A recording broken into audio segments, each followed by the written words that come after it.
Take a bite of literally anything in your kitchen right now. Odds are it didn't exist in this form 200 years ago. But your body doesn't know that.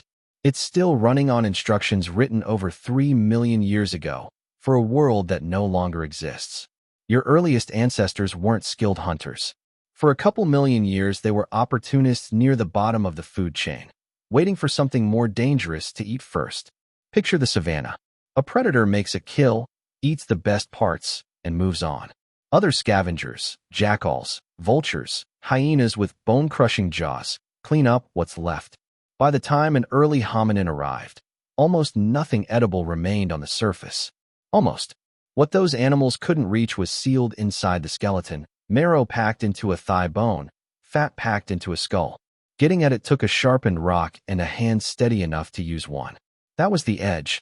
Not speed or strength, but a tool, and the patience to use it. Then came fire, controlled and repeated use going back roughly 1 million years. Once food could be cooked, digestion changed completely. Cooking is essentially outsourced digestion. Heat breaks down tough fibers and proteins before they ever reach your stomach. So your body spends less energy extracting the same, or more, calories. Some researchers argue this let the human gut shrink over generations, freeing up energy that got redirected to the brain, an organ that's roughly 2% of your body weight, but burns close to 1/5 of your daily calories. That kind of machine doesn't run on raw leaves. Cooking built the brain that makes you you. By a few 100,000 years ago, humans looked essentially like they do now, and the diet had opened up dramatically. Large game, fish and shellfish, roots, wild grains, nuts, eggs raided from nests, and honey. Honey especially. Modern hunter-gatherers like the Hadza in Tanzania still get around 15% of their daily calories from it, despite the cost of climbing tall trees and absorbing dozens of bee stings to get it. That's a serious price for a reward, and it's proof of how valuable concentrated sugar once was. That's the root of a craving you still carry. For most of human history, sugar meant two things: immediate energy and extra fuel stored as fat for the next lean stretch. Scarcity was the default. Your brain never got the memo that it ended. It still treats a candy bar the way your ancestors treated a wild beehive. Then, around 10 to 12,000 years ago, something happened that changed the species again, and not entirely for the better. Agriculture. Humans began settling in one place, planting wheat and barley instead of following herds and foraging seasonally. It sounds like progress, and in some ways it was. But the skeletons tell a more complicated story. Bioarchaeologists studying remains from before and after the shift to farming have found that early farmers were, on average, shorter than the hunter-gatherers who came before them. Their teeth show more decay, a side effect of diets suddenly built around starchy grains instead of varied wild foods. Living in dense, permanent settlements also meant new exposure to infectious disease, spread more easily between people and their now domesticated animals. In other words, farming fed more people, but it didn't necessarily feed them better. Your body was optimized over millions of years for a varied, wild diet, and then, in an evolutionary instant, it was handed a diet of mostly 1 or 2 crops. We're still adjusting. Farming brought something else new too. Milk. Every mammal drinks milk as an infant, and every mammal, normally, loses the ability to digest it after weaning. The enzyme that breaks down lactose simply switches off. But somewhere around 5 to 10,000 years ago, in populations that had started herding cattle, a genetic mutation appeared that kept that enzyme switched on into adulthood. People carrying it could drink milk their whole lives without discomfort, extracting extra calories and nutrients from their herds instead of only meat. That mutation spread fast, one of the strongest examples of recent human evolution we have on record. It's why, today, some populations can drink a glass of milk without a second thought, while others can't, depending entirely on which ancient herding culture their ancestors belonged to.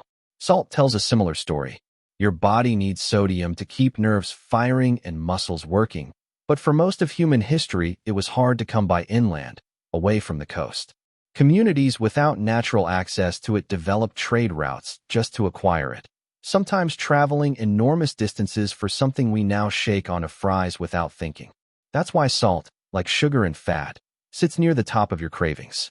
Not because you need much of it today, sitting in a world where it's added to almost everything, But because for most of your species' history, getting enough of it at all was the hard part. Here's where the story gets darker. At multiple sites across Europe, researchers have found human bones with cut marks and fracture patterns nearly identical to how animal bones were processed for marrow, alongside deliberately shaped skull fragments. In some cases, these sites also contain plenty of other food, which raises the question, if it wasn't about survival, what was it about?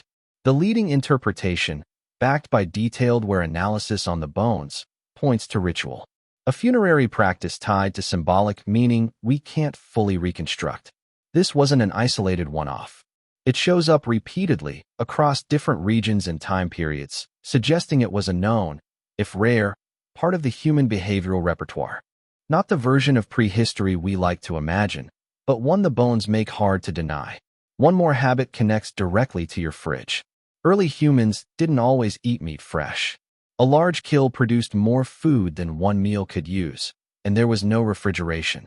So carcasses got buried, submerged in cold streams, or simply left and returned to weeks later, well into decomposition. There's a logic to it. Partially decomposed meat has already been broken down by bacteria, making it easier to digest and, in some cases, richer in certain B vitamins. It may not have been a last resort. For some groups, it may have been preferred. If that sounds alien, it isn't. Cheese, yogurt, sauerkraut, cured meats, and most alcohol are all controlled rot, the same bacterial process, tamed and made predictable. Every time you enjoy a sharp cheese, you're tasting a safer descendant of a strategy that's tens of thousands of years old. None of these cravings got the memo that the world changed. Your body wants fat because fat once meant survival. It wants sugar because sugar once meant a windfall. It wants salt, protein, richness, because for over 3 million years, the individuals who wanted those things most were the ones who lived long enough to pass on their genes. And then, in the blink of an evolutionary eye, the world flipped upside down. Refrigeration, global shipping, factories that can turn corn into 100 different products, most of them built specifically to trigger the same fat, salt, and sugar circuitry your ancestors relied on to survive scarcity. The food industry didn't invent your cravings. It just found them and started aiming directly at them, thousands of times a day, on every screen and shelf you pass. You're not weak for opening the fridge at 11 p.m. when you're not hungry. You're running software built for scarcity, on hardware now living in a world of permanent abundance, being pulled on by an industry that knows exactly which ancient buttons to press. Understanding that gap might be the most useful thing you can know about your own appetite.